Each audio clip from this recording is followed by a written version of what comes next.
Bismillahirrahmanirrahim. Assalamualaikum warahmatullahi wabarakatuh. Salam sejahtera bagi kita semua. Waalaikumsalam. Salam swastiastu, nama budaya, salam kebajikan. Selamat malam teman-teman yang sudah bergabung. Terima kasih sudah menyediakan waktunya untuk hadir di diskusi online temu sejarah pada kesempatan malam hari ini. Perkenalkan, saya Fogi, saya moderator tamu yang akan membantu jalannya diskusi malam ini. Ini ada tamu Pak Hermawan Aksan, seorang penulis fiksi yang baru saja launching buku ya Pak ya. Sudah hadir di antara kita Pak Hermawan Aksan sebagai narasumber kita. Pertama-tama saya juga ingin mengucapkan terima kasih untuk Temu Sejarah sudah memperkenankan saya menjadi moderator malam hari ini. Atur nuhun Teh Tiwi. Terus juga saya mau mengaturkan terima kasih untuk penerbitku Abdi yang sudah berkolaborasi pada malam hari ini bekerja sama Temu Sejarah dan Komunitas Sindikasi Aksara untuk mengadakan acara diskusi bedah novel uh, bukunya Pak Hermawan Aksan. Nah, pada diskusi malam hari ini kita akan membahas sebuah novel yang baru saja launching berjudul Muhibah Cinta di Selat Malaka karya Pak Hermawan Aksan. Muhibah Cinta di Selat Malaka ini adalah karya fiksi yang berangkat dari catatan perjalanan beliau ketika beliau mengikuti Muhibah Budaya Jalur Rempah tahun 2024. Nah, baru saja ya berarti bulan Juli ya kalau nggak salah.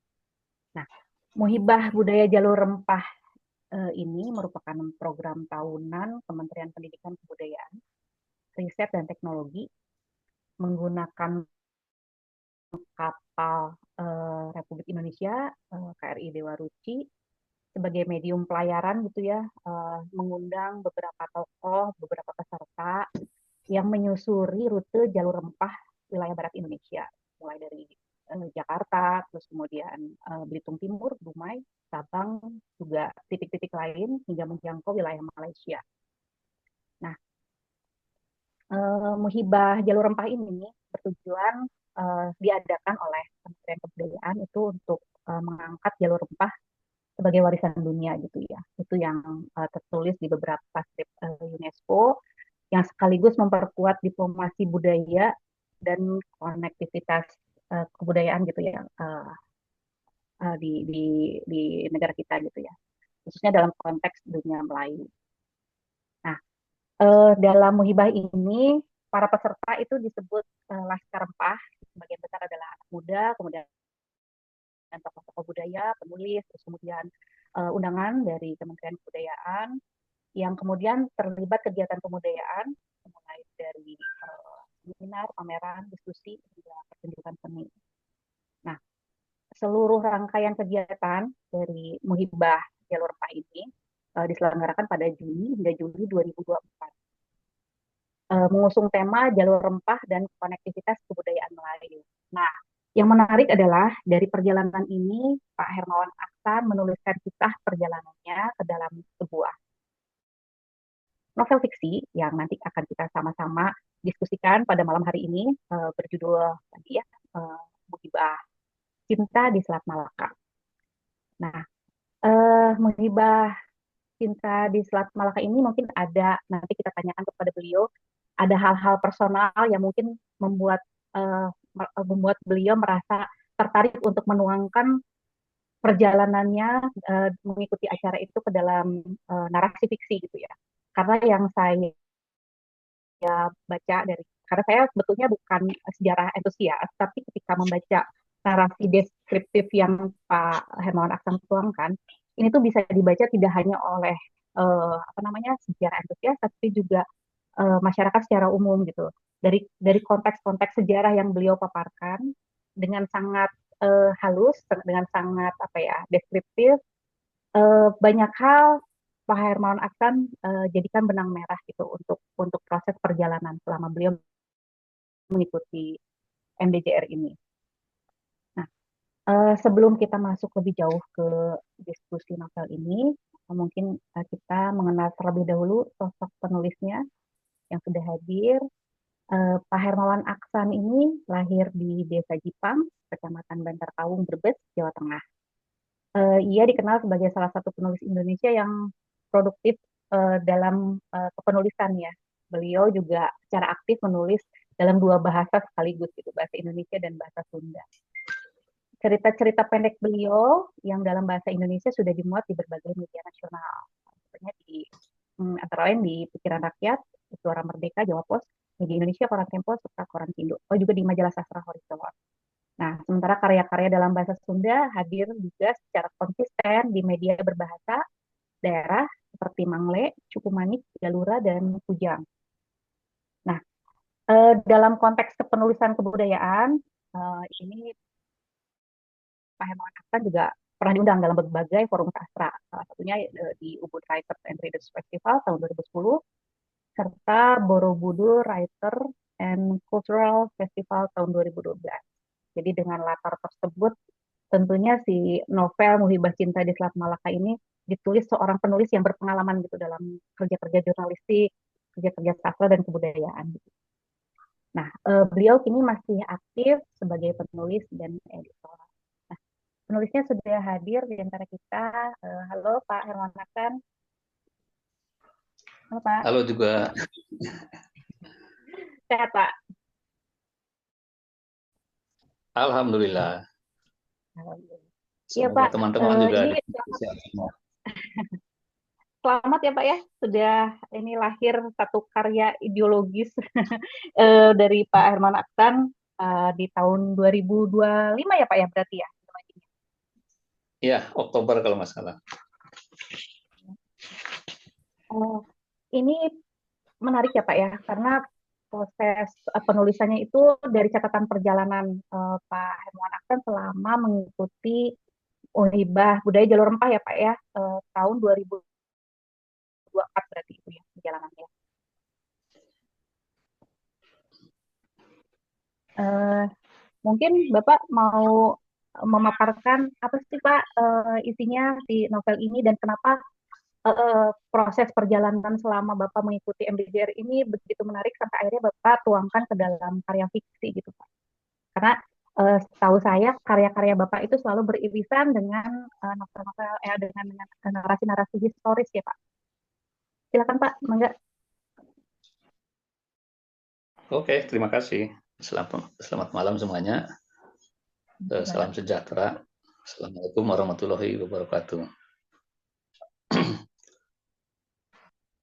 Kalau menceritakan kembali latar belakang itu sebetulnya ini ide membuat novel ini datang secara mendadak. Gitu. Tidak dari awal ketika hendak mengikuti Muhibah ya, Muhibah budaya.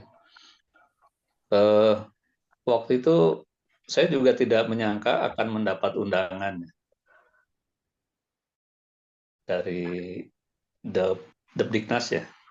Ada teman namanya Mas Adi Wicaksono, itu tiba-tiba menghubungi menceritakan program ini, kemudian menawarkan untuk ikut gitu. Tertarikkah untuk ikut gitu.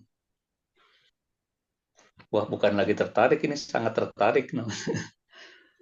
Apalagi naik di sebuah kapal legendaris ya. Sebuah Ya betul. kapal yang saya mengenalnya pertama kali kapal itu tahun berapa ya, waktu saya SMA itu plesir ke Surabaya itu, dan itu masih di pelabuhan Surabaya, masih apa namanya, belum berlayar gitu, masih ya biasa ngandang lah ya.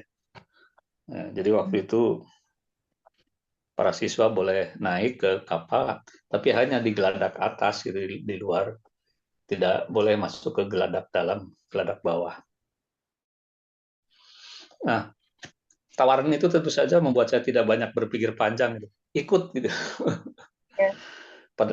Padahal waktu itu saya masih di tribun ya, masih terikat pekerjaan, jadi belum memikirkan bagaimana nantinya minta izin dan sebagainya. Yang penting jawab dulu, ikut. Ternyata jalannya tuh lebih lebar karena waktu itu saya justru dalam proses hendak pensiun itu. Jadi ada kalau apa sih namanya istilahnya kalau kalau kalau tidak tidak masuk kerja tapi sebelum pensiun apa namanya? MPP ya, masa persiapan pensiun gitu. Oke, Itu kan kita pensiun. tidak boleh tidak masuk. Ya udah itu kebetulan sekali gitu. Terus apa yang bisa saya sumbangkan ketika saya tanya si Mas Adi itu bilang ya hanya menulis saja katanya. Menulis terserah mau menulis secara catatan harian atau mungkin nantinya menulis buku. Eh, saya berpikir bahwa yang bisa saya lakukan ya untuk sementara ya menulis catatan harian. Gitu. Saya catatan harian, saya posting di media sosial, Facebook pribadi, terus juga di Tribun Online, Tribun Jabar Online. Jadi selama mengikuti Muibah Budaya itu saya menulis tiap hari ya. Dan saya kirim tiap hari kalau ada sinyal gitu. Oh, Karena di laut tidak selalu ada sinyal ya. Uh, selama pulau masih kelihatan itu sinyal pasti ada gitu. Meskipun kadang-kadang uh, lemot gitu. Tapi kalau sudah di tengah laut sudah uh, tidak ada sinyal dan tidak bisa mengirim tulisan. Nah, setelah selesai acara menghibahnya, sebetulnya tugas saya ya sudah selesai gitu. Tapi saya berpikir kok sayang sekali kalau kalau catatan itu tidak dikembangkan gitu, tidak diapa-apain lah. Gitu. Si dari pihak Depdiknas sih, saya tidak tahu ada janji atau enggak gitu ya, bantuan gitu semacam bantuan. Saya pernah menanyakan ke Mas Adi ada enggak? Terus dia bilang, oh, nanti saya tanyakan karena si Mas Adi juga bukan bukan pegawai sih ya, bukan pegawai Depdiknas, dia mungkin semacam apa ya, konsultan atau apa. Tapi ternyata tidak ada kabar lagi gitu. Akhirnya saya pikir ya udah saya olah sendiri aja gitu. Dengan memasukkan apa namanya tokoh-tokoh imajinatif gitu, dimasukkan ke deretan fakta gitu, jadi digabung dan ya hasilnya seperti itu meskipun rasanya masih banyak kekurangannya gitu. Begitu mungkin ya benar. kisah singkat. Ya, kita ngobrol aja ya Pak ya. Eh, Oke, karena santai ini aja. karena ini karya fiksi ya Pak ya. Si proses pembuatan atau proses kreatifnya itu ada catatan perjalanan yang Bapak tuliskan. Berarti itu Bapak tuliskan setiap berapa hari sekali Pak di upload gitu ke kolom. Berarti kolom khusus ya Pak ya catatan perjalanan gitu. Di Tribun Jabar ya Ya Pak. di Tribun Jabar itu online ya, di online bukan bukan dicetak. Online. Tribun Jabar online itu karena lebih mudah, bisa bisa apa namanya tiap hari juga bisa gitu, bisa muncul gitu kalau kalau memang saya bisa mengirim tiap hari gitu. Kalau dicetak kan mungkin lebih lebih susah.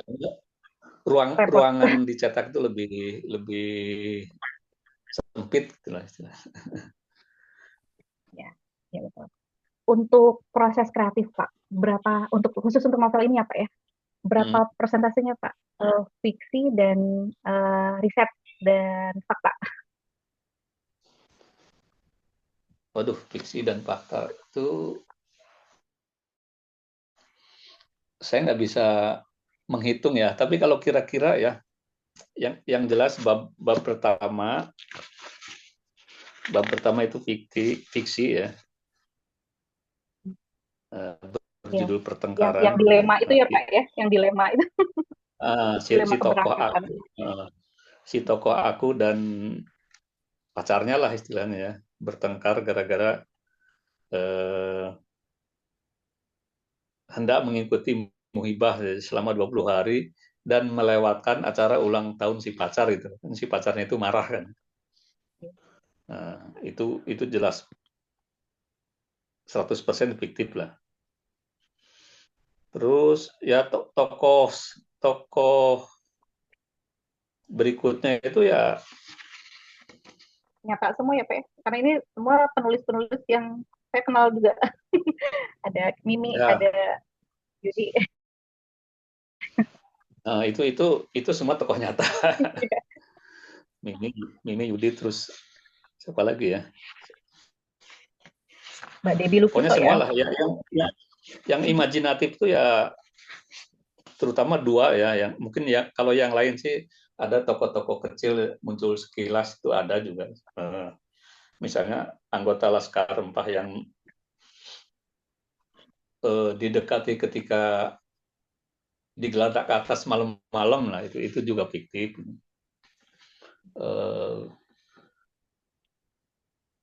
Jelas tokoh-tokoh yang imajinatif itu yang di pertengkaran dan tokoh yang kemudian si tokoh aku itu berusaha mendekati gitu loh. Jadi ada semacam kisah di sepanjang perjalanan. Meskipun tidak seluruh perjalanan ya, karena si tokoh itu juga tidak ikut terus-menerus gitu. Mhm. Kenapa novel Pak? Kenapa akhirnya Bapak, karena kan saya tahu juga Bapak tuh tidak hanya menuliskan buku-buku fiksi ya Pak ya. Kenapa Mm-mm. Bapak memilih novel, memilih fiksi gitu untuk mencatat perjalanan? Karena kan ini perjalanan penting gitu ya Pak. Kenapa yang Bapak Mm-mm. pilih fiksi gitu? Eh, Mungkin karena ini ya, kalau kalau dalam bahasa yang lebih mudah, kayaknya menulis novel lebih mudah daripada menulis non fiksi gitu. Itu aja sih sebetulnya.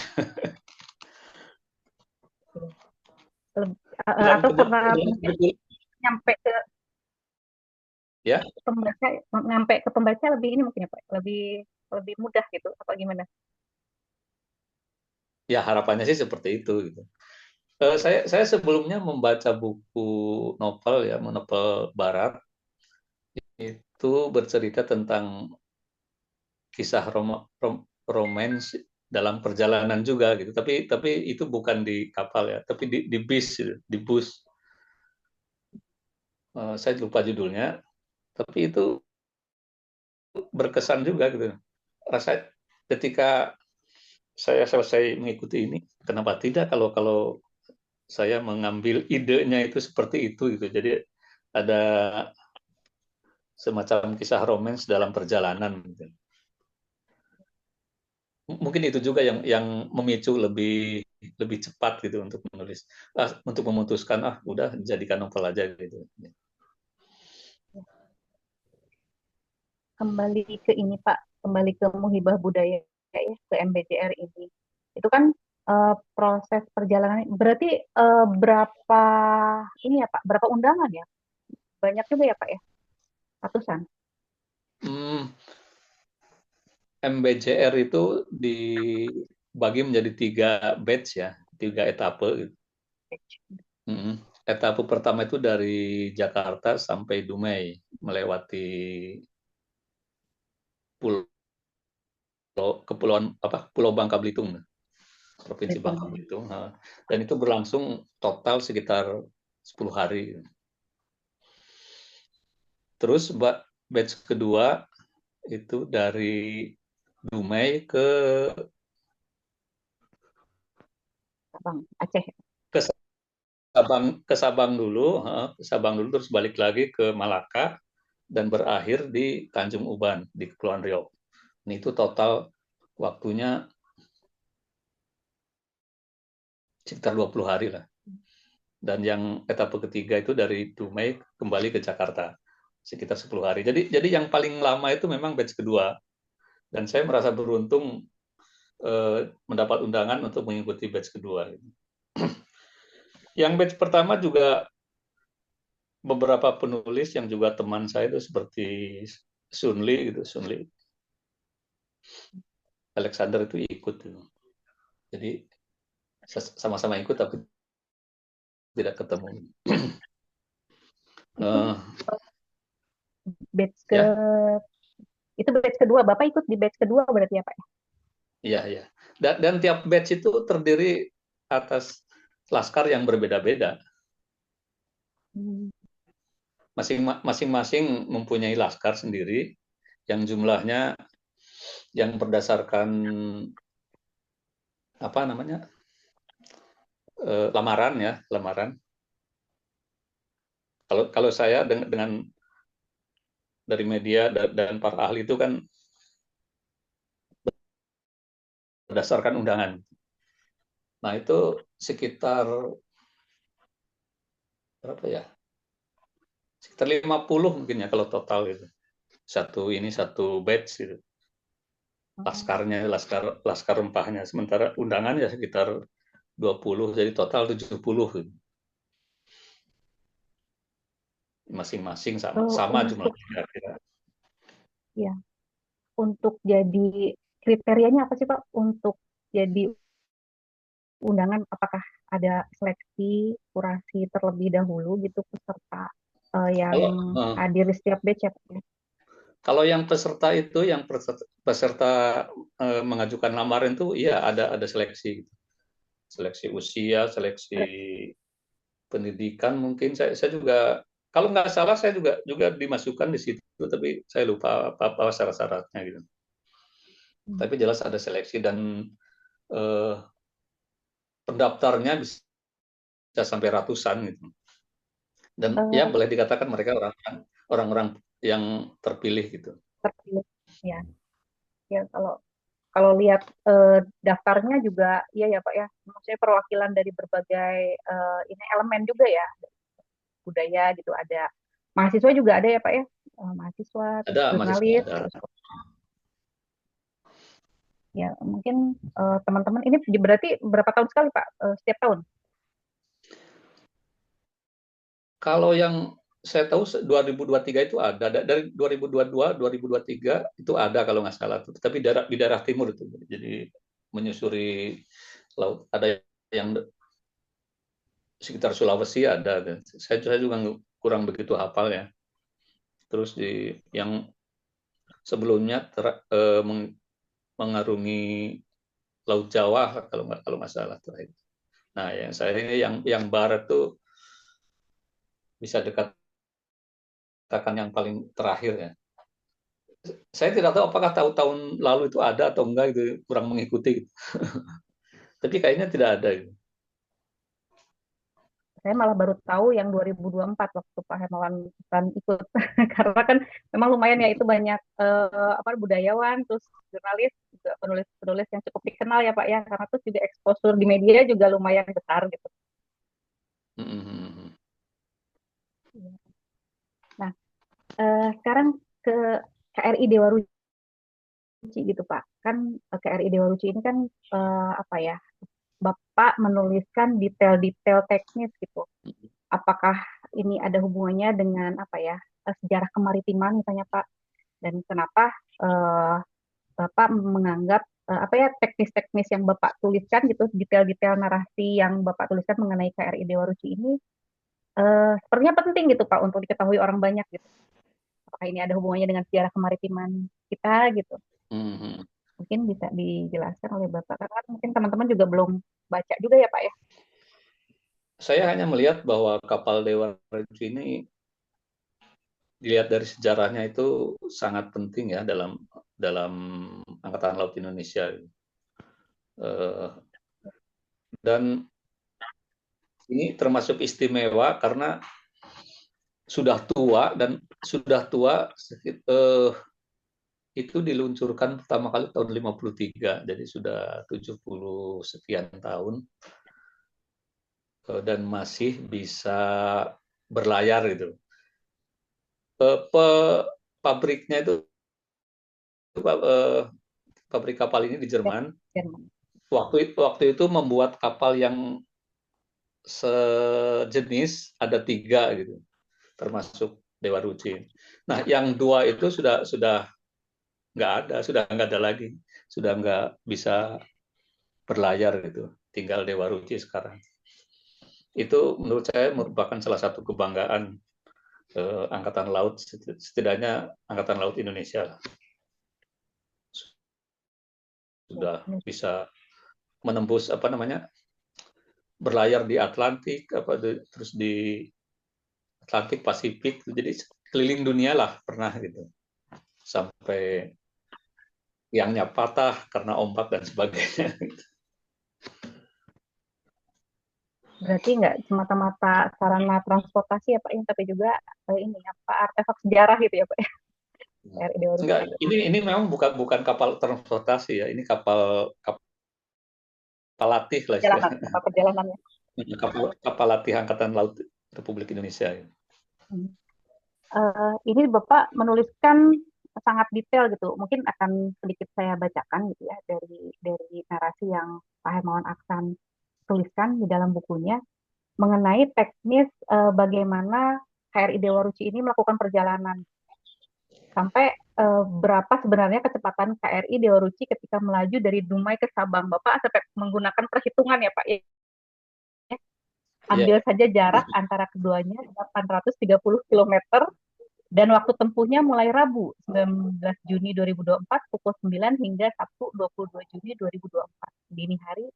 Jadi sekitar 63 jam. Bapak mau melakukan perhitungan teknis gitu ya Pak di sini. Jadi menarik gitu karena kan ini dalam narasi buku fiksi ya Pak ya yang Iya. saya personal secara pribadi gitu menyukai apa namanya cara Bapak menuliskan itu tidak menggurui dan tidak membosankan karena memang narasinya halus begitu menumpahkan ke dalam bentuk fiksi gitu. Terus kemudian di sini juga sampai Bapak tuh menjelaskan mengenai Lego jangkar ya Pak ya. Seperti apa sih apa namanya si awak apa namanya menggerakkan kapal ini gitu sampai setiap perjalanan itu secara detail sampai tepat waktu gitu. Menarik sih. Uh, uh, ini kayaknya tidak semata-mata novel fiksi, tapi juga menurut saya sebuah apa ya catatan perjalanan sejarah yang penting gitu karena memang timeline Bapak menulis pun tidak di masa lalu tapi masa kini gitu jadi ada proses apa ya menerawang gitu Pak menerawang oh iya sepertinya dulu tuh jalur rempah tuh seperti ini gitu Hmm. menarik sih teman-teman. Nah terus ada beberapa detail lagi Pak di sini Bapak menuliskan tentang lonceng Cakradonya Pak. Agak agak naratif sekali di bagian ini Pak. Kenapa? Apa yang menarik Pak? Bisa ini nggak diceritakan, dikisahkan ke teman-teman Hmm, mengenai lonceng Cakradonya di lonceng Cakradonya itu peninggalan ini ya, Kesultanan Samudra Pasai gitu. Merupakan hadiah dari Laksamana Cheng Ho kalau kalau yang saya baca sih ya, dalam kunjungannya ke Nusantara pada abad berapa ya? 15 kalau nggak salah. Dan itu sementara Cakradonya itu nama kapal kan, nama sebuah kapal yang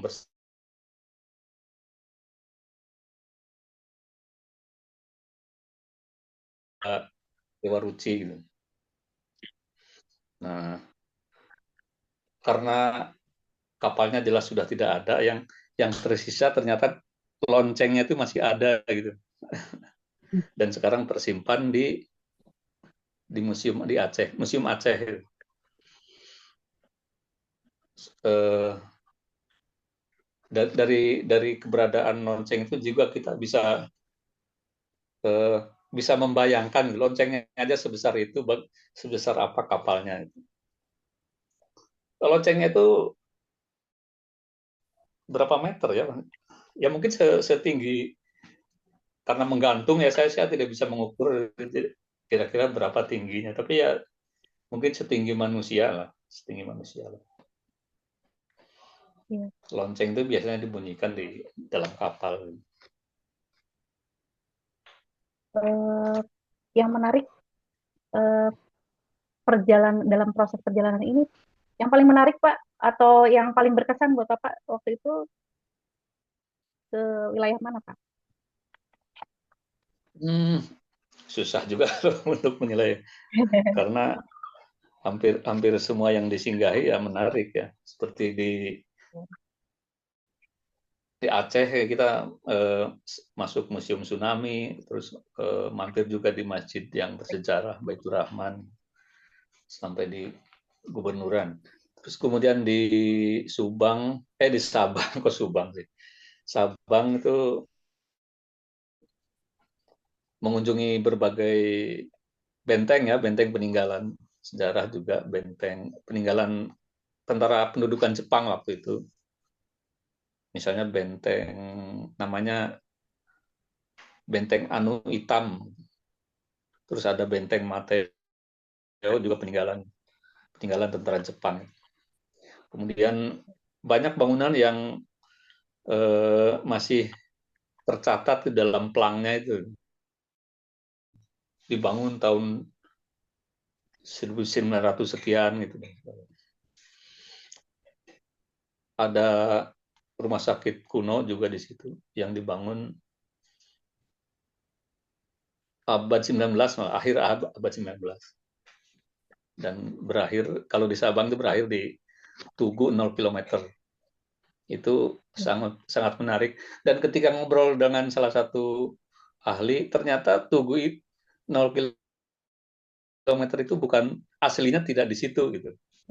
Di sebuah pulau yang namanya Pulau Rondo, lebih jauh lagi gitu. Lebih jauh dari situ ya, Lebih jauh Pulau Rondo. dari situ. Kemudian di Malaka juga menarik karena kami juga mengunjungi beberapa tempat bersejarah seperti Bukit Melaka ya, tempat bekas benteng Portugis yang di sana juga terdapat peninggalan seperti makam dan sebagainya. Terus yang terakhir di Kepulauan Riau, jadi di apa namanya Tanjung Uban, kami pergi menyeberang ke Pulau Penyengat. Itu Pulau Penyengat itu tempat beradanya makam pahlawan Raja Ali Haji, pahlawan nasional dan sastrawan itu yang menjadi peletak dasar bahasa Indonesia. Punya makam keluarga Raja Disebutkan Ali Haji itu di situ. ya, disebutkan juga sih di profil ini Bapak punya waktu di Malaka itu menyinggung soal filologi ya Pak, soal tradisi apa namanya filologi di sana, puisi, sastra gitu ya di Malaka, dan kenapa kecenderungan orang sana itu memiliki tata bahasa yang seperti itu, yang sampai sekarang juga masih masih digunakan ya Pak ya, masih digunakan. Punya ketertarikan khusus nggak Pak waktu Bapak menuliskan kenapa eh, filologi di Malaka ini eh, sepertinya warisan gitu, jadi warisan bahasa yang memang harus orang-orang sekarang tahu gitu Pak. Ada hal penting yang bisa Bapak sampaikan nggak mengenai tradisi filologi ini Pak?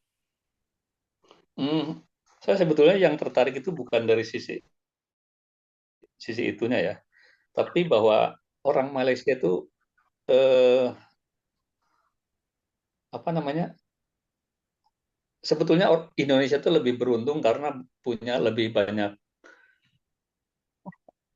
tokoh pahlawan ya, tokoh sejarah yang benar-benar nyata dan eh, ya kalau soal kekayaan sih lainnya. Di Malaysia itu ada tokoh yang benar-benar di katakanlah di sangat disanjung-sanjung, yaitu Hang Tuah gitu. Eh, ketika lucunya ketika saya ngobrol dengan seorang ahli dari yang ikut di kapal, orang orang Malaysia tuh bohong katanya. Jadi tapi saya melihat sisi lainnya gitu. Mereka itu sangat menghargai peninggalan sejarah dan meskipun kadang-kadang narasinya berlebihan gitu.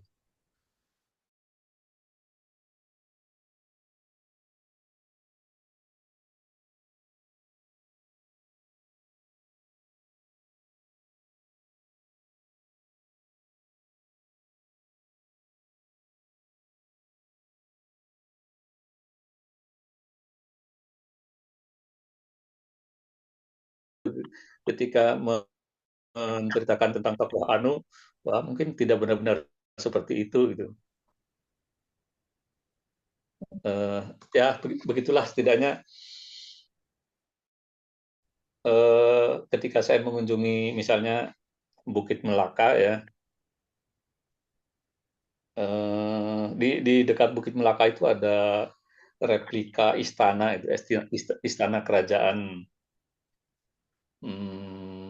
apa ya dulu yang di pokoknya kerajaan Malaka lah di situ, dan masih terus dipelihara dan menjadi objek wisata yang menarik gitu. Itu Bapak Itu yang menurut saya lebih jadi saksi, Bapak melihat langsung apa namanya naskah, manuskrip sama jejak teks lama ya Pak ya dari situ ya di Malaka. Beruntung sekali ya Pak ya perjalanannya. oh enggak sih Oh, dari orang-orang. enggak sempat melihat teksnya. Terus ini Pak, ada yang menarik nih, satu bab mungkin di luar konteks ya Pak ya. Ada judul bab kalau sinyal hilang berarti sudah mendekati Medan. Itu gimana Pak? Itu kenapa? Itu sebetulnya candaan ya, candaan dari seorang teman gitu. Nah, saya jadikan judul aja. Hmm. Ya itu dari berdasarkan pengalaman aja. Bentar. Saya lupa judulnya. Apa tadi judulnya? Kalau sinyal hilang berarti sudah mendekati Medan. Itu perjalanan Bapak hari Kamis 27 Juni 2024. Halaman 137, Pak. Oh iya ya. Nah, Ini lucu. ya itu memang pengalaman ya, pengalaman ketika berlayar dan ketika mendekati Medan, meskipun pulaunya itu kelihatan ya, daratan kelihatan, tapi kok sinyal susah banget itu. Mhm. Kan secara umum ya dalam perjalanan seperti juga dikatakan oleh para awak kapal, pokoknya yang penting kalau daratan kelihatan sinyal pasti ada gitu. Tapi anehnya ketika mendekati Medan tidak gitu. Saya juga tidak tahu kenapa seperti itu. Mungkin di sana ya aneh juga kalau tidak ada apa namanya tower-tower dan sebagainya. Ya, ini sudah mendekati pukul 9. Mungkin teman-teman yang ada pertanyaan atau ingin ikut berdiskusi dengan Pak Hermawan Aksan, ingin mengajukan pertanyaan atau ingin menanggapi, silakan boleh dibuka kamera dan di apa namanya nyalakan audionya atau bisa di kolom chat. Silakan teman-teman. Ini sudah banyak ya yang hadir di sini, ada Mas Aka Abimanyu, Mas Alvin Rafiun, Mas Arif, Mbak Awesti Tunggu Ari, terus dari Dokter Lombok, kemudian Mbak Firly, Mbak Ika Purnama, Mas Janji Syahzar, Mbak Jenny, Mas Moyandi, Mbak Puput Sekar, terus Mbak Sofiatul, terus kemudian Mbak Tika. Silakan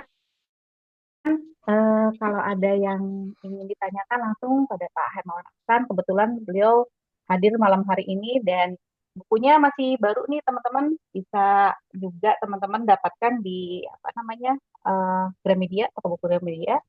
Ini penerbitnya penerbit buku Abdi. Silakan bisa ditulis pertanyaannya di ini ya di kolom chat.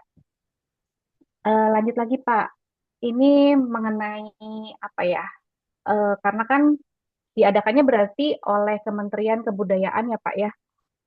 Nah, Ya, ya. sebetulnya ini eh, kalau saya lihat kalau khusus untuk yang sastrawan ya Pak ya, ini tuh semacam diplomasi sastra gitu Pak, diplomasi sastra karena kan membuka naskah-naskah apa ya proses perjalanan melihat konteks sejarah gitu dan menghubungkannya dengan konteks kita hari ini karena kan banyak juga ya anak-anak muda yang saat itu yang ikut gitu yang tidak tahu yang belum tahu mengenai artefak-artefak sejarah mengenai naskah-naskah kuno gitu ya.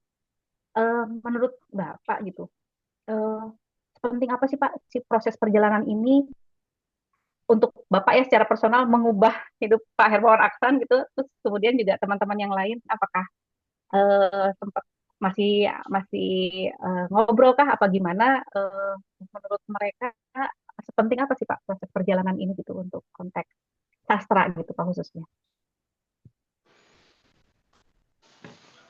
Wah, kalau untuk konteks sastra ya itu menjadi sumber ide ya yang menurut saya berlimpah gitu. Hmm, kalau menurut saya itu banyak sekali yang bisa diangkat dari perjalanan itu ya.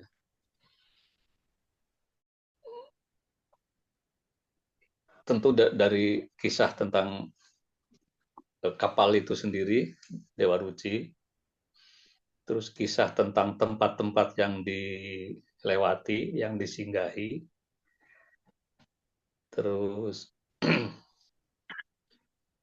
eh, jalur yang dilintasi. Misal nggak siapa coba yang membayangkan bahwa di Selat Malaka itu terdapat apa Selat Malaka itu menjadi kuburan dari ribuan kapal gitu. Jadi sudah ribuan kapal yang tenggelam di Selat Malaka. Gitu. Terus ya hal-hal yang sederhana gitu misalnya dari sisi rempah-rempah sendiri apa yang kita pahami sebagai kemenyan dalam sehari-hari gitu ya. Itu sebetulnya kan tidak setidaknya menurut para ahli ya bukan semata-mata benda yang kalau di Indonesia itu lebih banyak berkaitan dengan dunia mistis ya Iya. dibakar kemudian dibakar dan sebagainya padahal di seluruh dunia itu di dunia maju kemenyan itu bisa menjadi bahan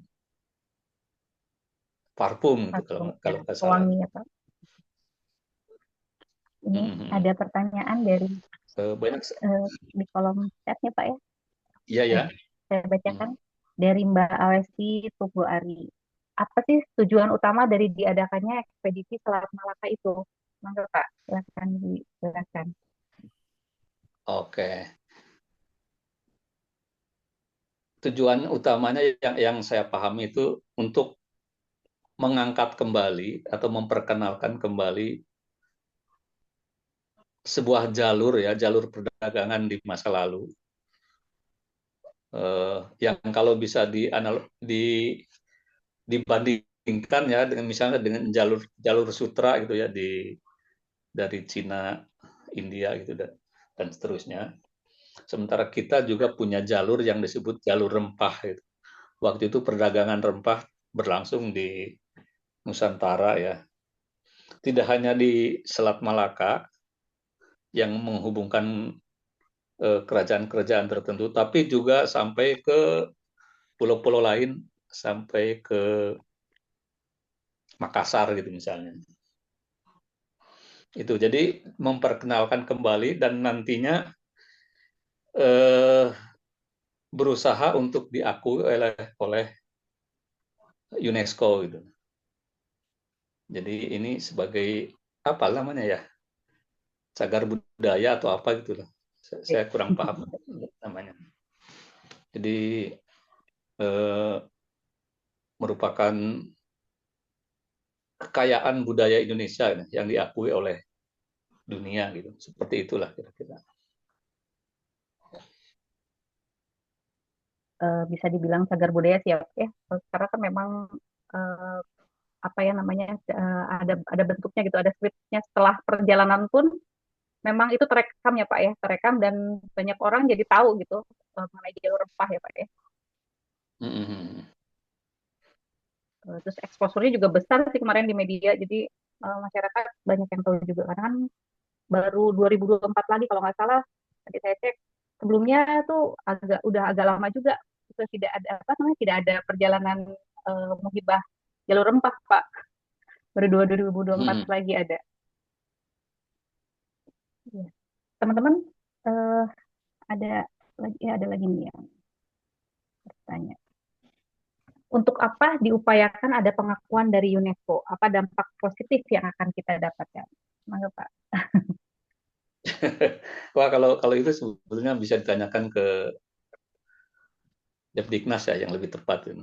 Tapi sepemahaman saya, kalau bagi saya sih ya saya ikut bangga juga gitu bahwa kita punya jalur yang bersejarah gitu. Jadi kalau di tempat lain ada jalur sutra, kenapa di kita tidak ada jalur rempah gitu? Seperti itu saja sih kalau saya gitu. Atau menarik dari segi bisnis mungkin Pak, untuk menarik adanya investor misalnya.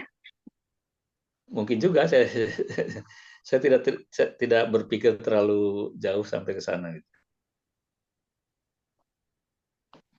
Teman-teman yang lain barangkali ada yang ingin bertanya mengenai isi novel ini atau proses kreatifnya. Ya, terima kasih Mbak Alesti. eh, Mengenai isi dari novel ini, terus kemudian bagaimana proses perjalanannya Pak Hermawan Aksan selama berada di sana. Eh, jadi sebetulnya secara keseluruhan ya Pak ya, dari batch 1, 2, dan 3 itu berapa hari ya berarti perjalanan KRI Dewa Ruci kemarin itu? Totalnya Juni ke berarti ya. Juli, 1 bulan. Hmm, Totalnya berarti sekitar 40 hari 40 hari dibagi dalam 3 batch total. ya Pak ya. Ya, ya. Batch 2 yang batch yang paling panjang. Iya, itu laskar rempah di tiap-tiap batch itu berbeda ya Pak ya komposisinya. Ada yang budayawan, ada yang mahasiswa, atau memang sama rata Pak porsinya. Sama-sama. Sama. Jadi yang dimaksud jalur rempah itu yang dari para pendaftar gitu ya. Ada mahasiswa, Ya. ada yang baru lulus, ada yang pokoknya semuanya masih muda gitu. Paling paling tinggi usianya 40 tahun kalau nggak salah. Paling paling muda itu sekitar 21 tahun. Itu total sekitar 50 orang. Nah, yang pendukungnya itu seperti penulis, jurnalis, terus para pakar, itu katakanlah sebagai laskar pendukung saja gitu. Oh iya iya. Jumlahnya sekitar 20 orang.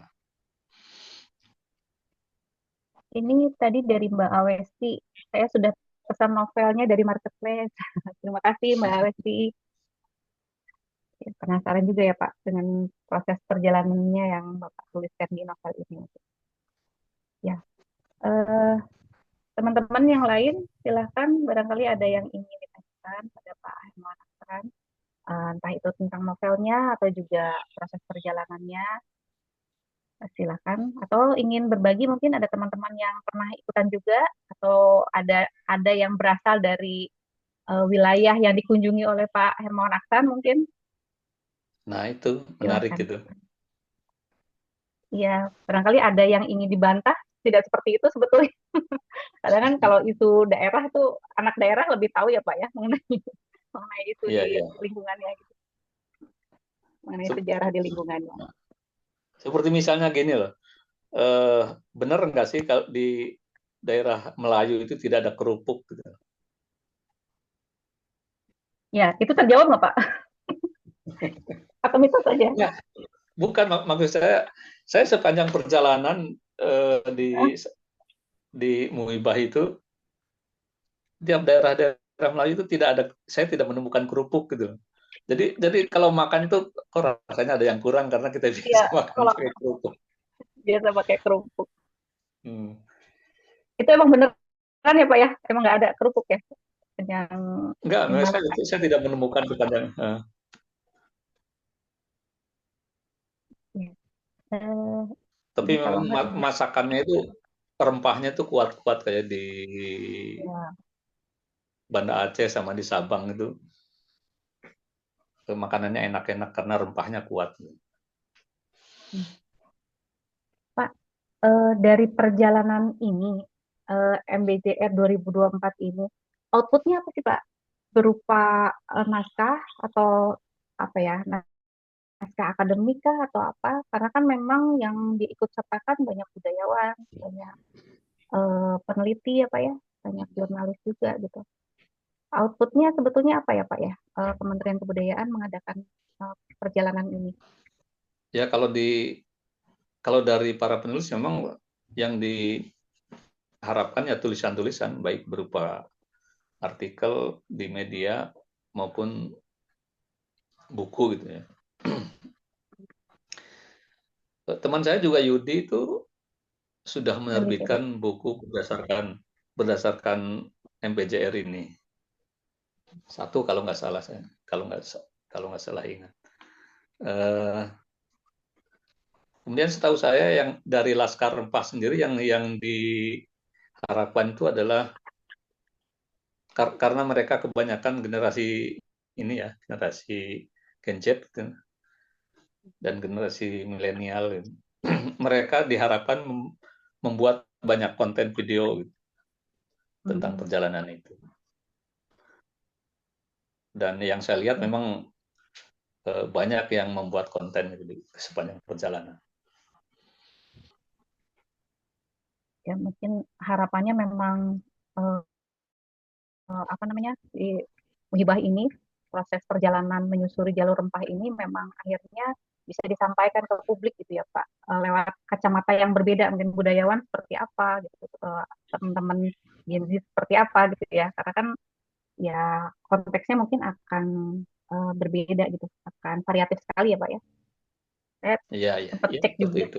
di YouTube, sempat cek juga di YouTube, memang menarik ya, ada yang memang membawa vibe perjalanan ini dengan sangat muda sekali gitu ya Pak ya, dengan sangat kekinian sekali gitu.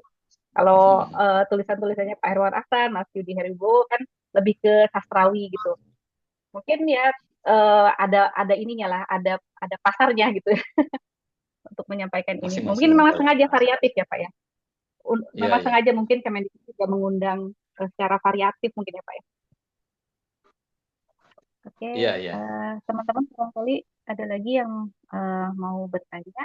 Nah, untuk pemesanan novel ini barangkali ada teman-teman yang tertarik. Ya, novel ini sudah tersedia di Gramedia, di toko buku Gramedia, offline maupun online. Terus kemudian juga bisa di marketplace penerbit buku Abdi ya, Pak ya.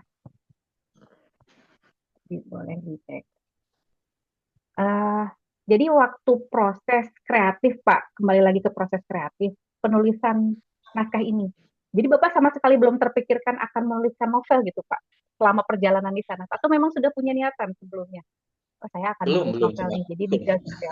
Uh, naluri naluri jurnalistiknya mungkin ya Pak ya sampai ditulis detail gitu. Kalau saya lihat sih ini sangat detail sekali meskipun naratif ya, meskipun lewat storytelling gitu, tapi runut gitu, runut dan detail gitu. Saya pikir memang Bapak udah sengaja nanti habis perjalanan ini saya mau menuliskan novel gitu. Jadi Bapak bikin outline dulu gitu selama di sana. Enggak, sama sekali enggak. Kalau mengenai detail itu saya malah khawatir, oh ini jangan-jangan membosankan. Kasih karena menurut saya Pak ya awam juga nih soal sejarah gitu. Karena memang Mm-mm. menarik. Akhirnya memang memancing ketertarikan gitu untuk membuka eh, apa ya, membuka riset gitu, membuka meriset lagi. Oh iya ya, memang seperti itu ya sejarahnya gitu. Jadi saya jadi buka-buka beberapa platform sejarah gitu akhirnya. Karena memang menarik sih teman-teman. Ada deskripsi-deskripsinya Pak Hermawan Aksan yang membumi sekali gitu. Jadi tidak khawatir ini macam data gitu yang disampaikan apa ya eh, secara kasar gitu, tapi juga ini sifatnya naratif sekali gitu. Eh, Gimana nih Teh Tiwi? Sepertinya sudah pukul 9. Teman-teman ada lagi yang mau ditanyakan atau Pak Hermawan Aksan mungkin ada yang ingin disampaikan lagi? Wah, banyak sebetulnya, cuman apa? Eh, Harapan Bapak nih Pak untuk pembaca ya setelah membaca novel ini apa Pak? Harapan secara umum atau secara khusus mungkin yang ingin menjadi target Bapak deh kan kalau penulis tuh fiksi maupun non fiksi kan pasti punya harapannya. Pembaca saya habis baca ini jadi seperti apa gitu, jadi tahu apa gitu. Gimana Pak? Hmm, mungkin ada kaitannya juga dengan ini ya, dengan kebiasaan kebiasaan orang kita umumnya gitu. Saya kebetulan habis hadir di sebuah acara dan mendengarkan paparan seorang pengarang yang menurut saya luar biasa juga, karena dia menghasilkan karya itu berdasarkan eh, kalau istilahnya berdasarkan kelayapan gitu. Jadi dia senang pergi kemana-mana dan hasilnya adalah karya-karya yang dinilai sangat kuat secara riset ya. Eh, Membuat kisahnya atau karyanya itu menjadi kokoh gitu. Bahkan beberapa di antaranya eh, menang dalam lomba gitu. Nah, dengan bepergian semacam ini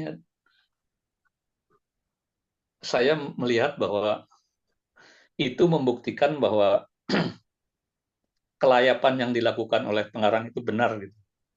Jadi akan pasti menimbulkan tidak minimal ide ya, dan kedua jelas karya gitu. Dan karyanya itu kuat gitu. Kalau saja misalnya ada kesempatan, saya ingin sekali eh, menulis ulang semacam ini gitu, tapi lebih komprehensif gitu, lebih dalam, lebih luas, mungkin lebih panjang gitu. Ini rasanya karena ada semacam ketakutan ya, ketakutan kalau terlalu lama saya simpan atau saya tunda, ini momennya terlewat gitu. Karena ini juga 2024 gitu.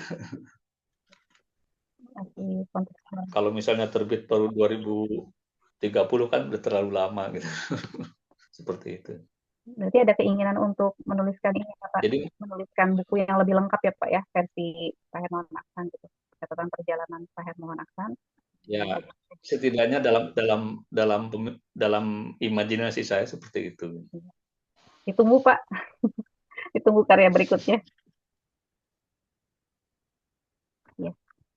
Eh, Teman-teman ada yang ditanya lagi? Kalau misalnya sudah tidak ada, mungkin ada closing statement mungkin dari Pak Hermawan Aksan untuk malam hari ini. Harapan Pak Hermawan Aksan kepada teman-teman muda gitu, teman-teman yang hadir di diskusi temu sejarah ini.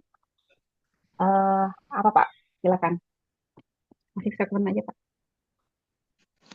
Oke, eh, saya hanya punya satu kata yang menurut saya sangat penting ya dalam melaksanakan apapun gitu, penelitian atau eh, eh, apa sih riset dan sebagainya tentang sejarah, tentang budaya dan sebagainya. Ya landasilah dengan satu kata cinta gitu. Benar-benar kita bisa total gitu untuk mengerjakan apa yang kita lakukan gitu. Seperti itu aja Dilandasi sih. dengan Iya, apapun dilandasi dengan cinta ya Pak ya. Hatur nuhun Pak Hermawan Aksan sudah hadir malam hari sami-sami. ini dalam diskusi yang sangat menarik mengenai novel Muhibah Cinta di Selat Malaka. Bapak selamat atas launching novelnya. Semoga novelnya banyak yang membaca ya Pak Alhamdulillah. ya. Semoga laku Amin, juga di amin. pasaran. Ya, terima kasih teman-teman yang sudah menyimak acara diskusi temu sejarah malam hari ini, episode ke-99, bedah buku, bedah novel Muhibah Cinta di Selat Malaka. Hatur nuhun untuk Teh Tiwi Kasavela, juga teman-teman komunitas temu sejarah yang telah memberikan kesempatan pada saya selaku moderator, juga Pak Hermawan Aksan, terus juga kolaborasi dari penerbit buku Abdi serta Sindikasi Aksara. Selamat malam, sampai jumpa Kamis depan di acara temu sejarah yang lain di tema. Turnuhun, Assalamualaikum warahmatullahi wabarakatuh. Waalaikumsalam.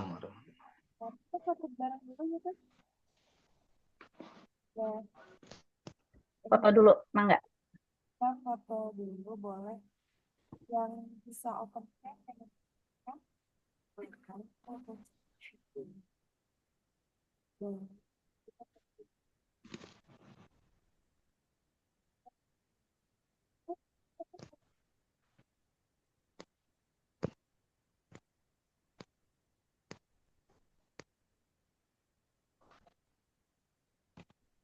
Baik, terima kasih teman-teman. Selamat malam. Beristirahat.